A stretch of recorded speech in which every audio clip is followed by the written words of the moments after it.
Ya, selamat pagi adik-adik. Jumpa lagi dengan saya Imade Suarsana dalam perkuliahan metode statistika. Ya, jika pada pembelajaran sebelumnya adik-adik sudah berkenalan dengan apa itu ukuran pemusatan. Ya, pada video kali ini kita akan bahas ukuran pemusatan yang pertama, yaitu tentang rata-rata hitung. Di rata-rata hitung. Ya, jadi kita akan belajar tentang rata-rata hitung. Ada beberapa pertanyaan yang ingin kita jawab melalui video ini. Yang pertama yaitu, kok rata-rata hitung ya? Kenapa bukan rata-rata saja? Kemudian yang kedua, manakah simbol yang benar untuk rata-rata, X bar atau mu?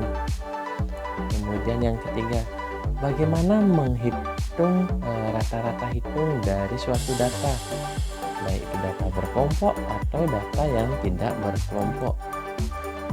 Kemudian yang terakhir, jika Anda punya dua data kemudian ingin digabungkan dan dicari rata-rata data gabungan, bagaimana cara menghitungnya? Jadi itu yang kita kenal dengan rata-rata berkelompok.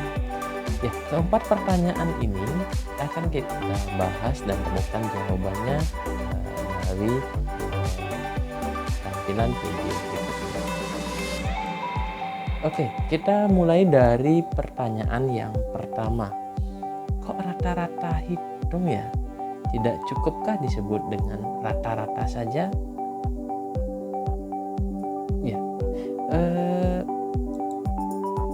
Ya, rata-rata itu ada 3 jenisnya. Yang pertama yaitu rata-rata hitung. Jadi rata-rata ini disebut juga dengan rata-rata aritmatika. Ya, inilah rata-rata atau ukuran yang paling banyak digunakan karena biasanya data-data kuantitatif yang bukan merupakan rasio, yang bukan merupakan tingkat perubahan, pasti yang digunakan rata-ratanya adalah rata-rata hitung. Sebagai contoh, seperti tadi nilai UTS, kemudian berat badan, kemudian panjang, ini semua besaran-besaran pokok di fisika itu jika ingin dicari ukuran pemusatan rata-ratanya itu adalah rata-rata. Kemudian yang kedua di sini ada rata-rata ukur.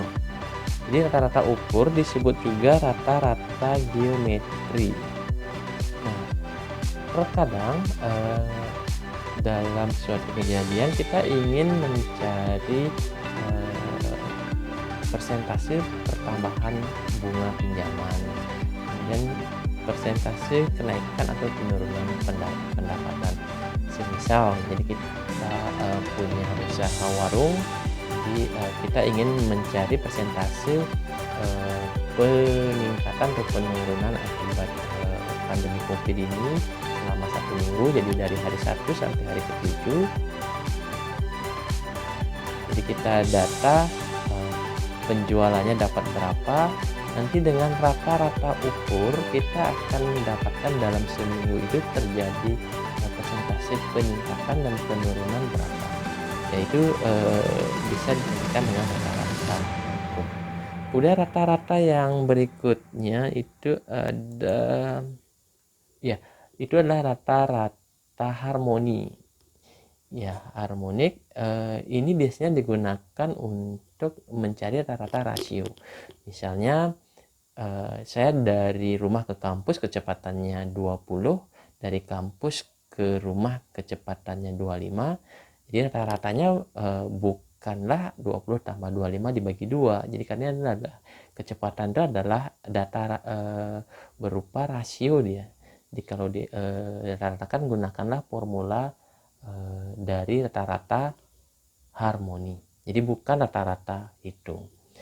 Jadi jelas ya, jadi kenapa bukan rata-rata tetapi rata-rata hitung.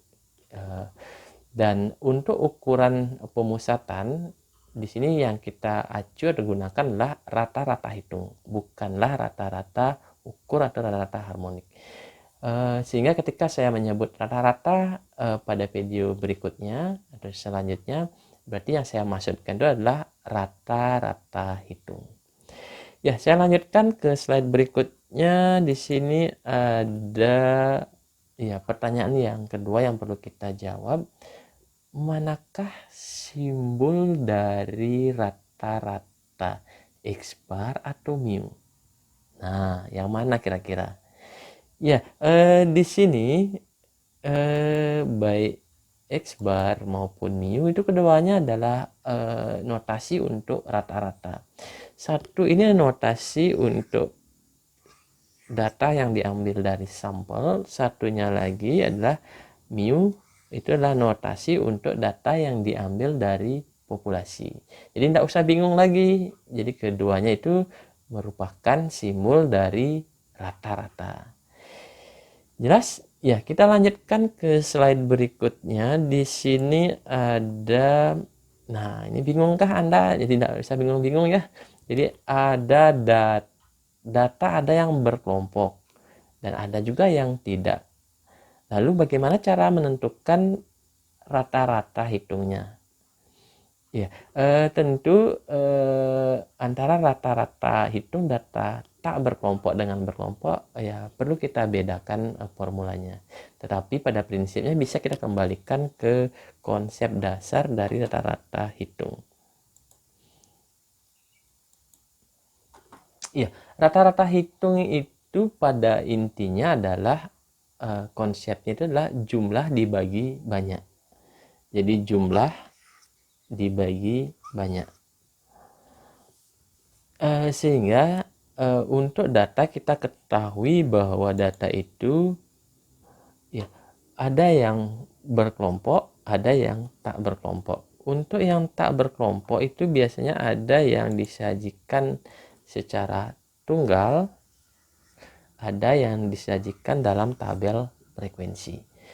Nah, perhatikan data nilai mahasiswa yang saya sajikan secara tunggal di sini, dan saya juga sajikan secara tabel frekuensi di sini. Jadi ada 10 data yang sudah saya urut di sini 3, 4, 5, 5, 6, 6, 7, 8, 8, 9. Ya, 10 data ini jika saya sajikan dalam tabel frekuensi bisa seperti ini. Jadi antara kedua data ini sebenarnya sama, jadi bentuk penyajiannya saja yang berbeda. Jadi formula untuk data tunggal secara konsep sama, yaitu jumlah dibagi banyak. Nah, di sini berarti jumlahnya adalah sigma xi. Nah, formula untuk data tunggal, jadi X bar atau mu itu akan sama dengan sigma xi dibagi n. Kenapa n kecil ya? Karena di sini X bar. X bar itu adalah data yang diambil dari sampel. Jadi n-nya kecil. I-nya otomatis dari 1 sampai n. Nah, lalu bagaimana dengan ini?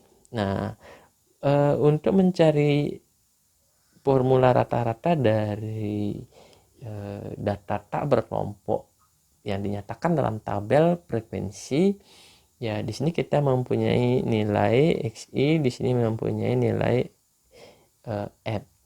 Jadi prinsipnya sama, jumlah dibagi banyak. Jadi jumlahnya sigma, di sini ada xi kali fi, jadi ada 3 sebanyak 1, 4 sebanyak 1, dan seterusnya. Berarti fi kali xi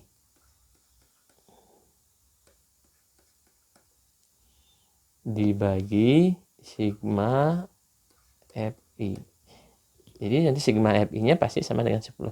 Nah, di sini i-nya yang berbeda. I-nya itu dari, jadi kita hitung ada berapa tanda kelas 1, 2, 3, 4, 5, 6, 7. Jadi dari 1 sampai 7. I-nya dari 1 sampai 7. Ya, jadi ini adalah formula untuk data tunggal. Ini adalah formula untuk data tunggal yang disajikan dalam tabel frekuensi. Ya, kita lanjutkan lalu formula untuk data berkelompok seperti apa? Ya, jika data ini saya sajikan dalam data berkelompok, kita dapatkan bentuk tabel frekuensinya seperti di layar, yaitu saya bagi dia menjadi 3 kelas dengan frekuensi 2, 5, dan 3.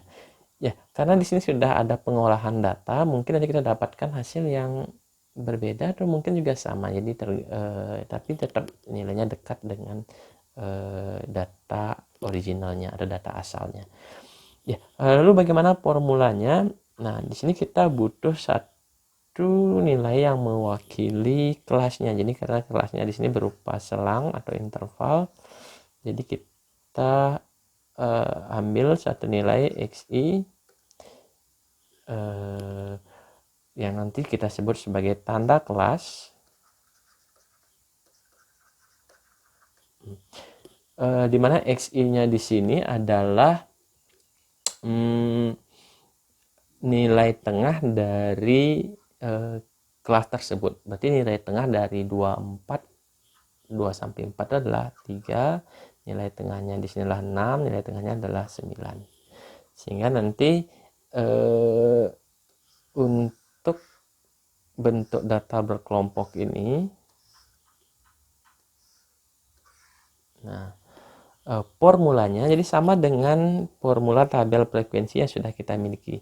Cuma nanti I-nya itu bukan lagi sampai 7 atau 10 tetapi 1 sampai 3. Karena di sini banyak kelasnya adalah 3. Jadi sigma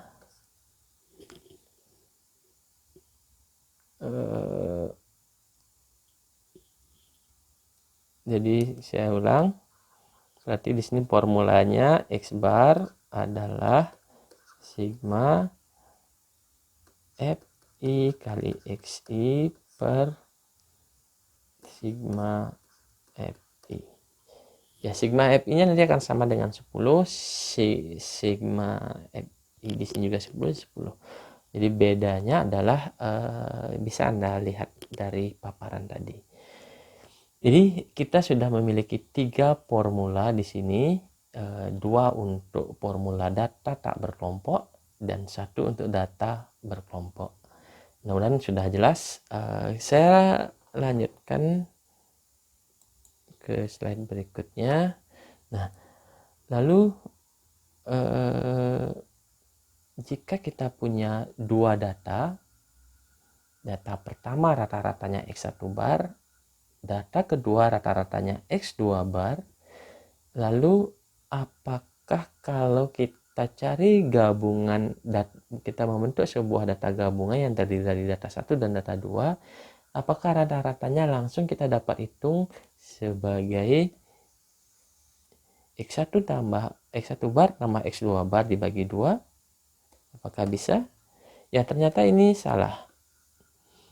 Ya, karena kita belum ketahui di sini jumlah antara data 1 atau banyaknya data 1 dengan banyak data 2 belum tentu sama. Kalau sama bisa dibuat seperti itu, tapi kalau tidak ya ada bobot-bobot yang harus kita perhatikan. Jadi untuk pemaparannya saya berikan penjelasan sebagai berikut. Ya, jadi misalnya untuk data 1, untuk data 1 kita ketahui rata-ratanya adalah X1 bar, kemudian banyak datanya adalah N1, kemudian data 2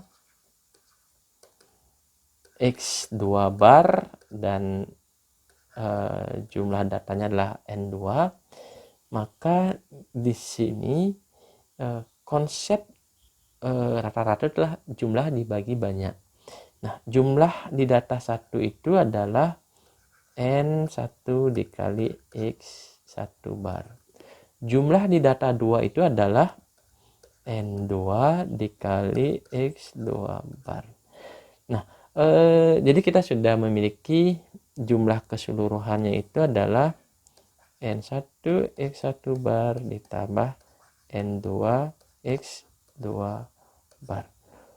Nah, inilah jumlah keseluruhannya. Kemudian banyak keseluruhannya itu pasti N1 tambah N2. Sehingga X gabungan di sini, X bar gabungan untuk dua data tadi bisa dituliskan seperti pada layar. Ya, rumus ini bisa diperumum untuk N data atau K data, berarti nanti X gabnya adalah X bar gabnya sigma NI XI bar dibagi sigma NI. Jadi jika ada misalnya K, berarti dari I-nya dari 1 sampai K. Demikian penjelasan untuk rata-rata gabungan atau rata-rata berbobot. Mudah-mudahan sudah jelas semuanya, dan saya ucapkan terima kasih sudah menyaksikan video ini sampai pada bagian akhir.